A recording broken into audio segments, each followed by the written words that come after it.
Hi friends, നമുക്കത് വായിക്കാം. ജീവിതം വിജയമാക്കാൻ. നോക്കിയാലോ. ബന്ധങ്ങളിൽ നിന്ന് കിട്ടിയതിലേക്കും കിട്ടാത്തതിലേക്കും നമ്മുടെ ശ്രദ്ധ തിരിയുമ്പോഴാണ് ജീവിതത്തിൽ അസംതൃപ്തി കടന്നു വരുന്നത്. ഒന്നും ദൈവത്തിന് വേണ്ടി ചെയ്യുന്നില്ലെങ്കിലും ദൈവത്തെ വേദനിപ്പിക്കുക മാത്രമാണ് നാം ചെയ്യുന്നതെങ്കിലും അവിടുന്ന് നമ്മെ സ്നേഹിക്കുന്നത് നമ്മെ മക്കളായി കരുതുന്നതിനാലാണ്. മനുഷ്യർ തമ്മിലും കൊടുക്കൽ വാങ്ങലുകളിൽ നിന്ന് ബന്ധങ്ങളിലേക്ക് വളരണമെന്ന് ദൈവം ആഗ്രഹിക്കുന്നു. നാം ചെയ്യുന്നതും മറ്റുള്ളവർക്ക് ചെയ്തു കൊടുക്കുന്നതും ഒക്കെ മറന്ന് മറ്റുള്ളവരുമായി നമ്മുടെ ബന്ധത്തിലാവണം നമ്മുടെ മുഖ്യ ശ്രദ്ധ. തരുന്നവനും തരാത്തവരും മരണം വരെ നമ്മുടെ കൂടെ ഉണ്ടാവും. എന്നും എപ്പോഴും നാം അവരുടെ കാവൽക്കാർ തന്നെ.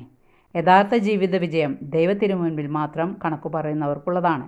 ആരെയും തോൽപ്പിക്കാനുള്ള ആഗ്രഹം നമ്മുടെ ജീവിതത്തിൽ ഇല്ലെങ്കിൽ നാമാണ് ജീവിതത്തിലെ ഏറ്റവും വലിയ വിജയി. വായന എല്ലാവർക്കും മനസ്സിലായി കാണുമെന്ന് വിശ്വസിക്കുന്നു. എല്ലാവർക്കും ഇഷ്ടപ്പെട്ടെങ്കിൽ ലൈക്ക് ചെയ്യുക. Okay, thank you, by.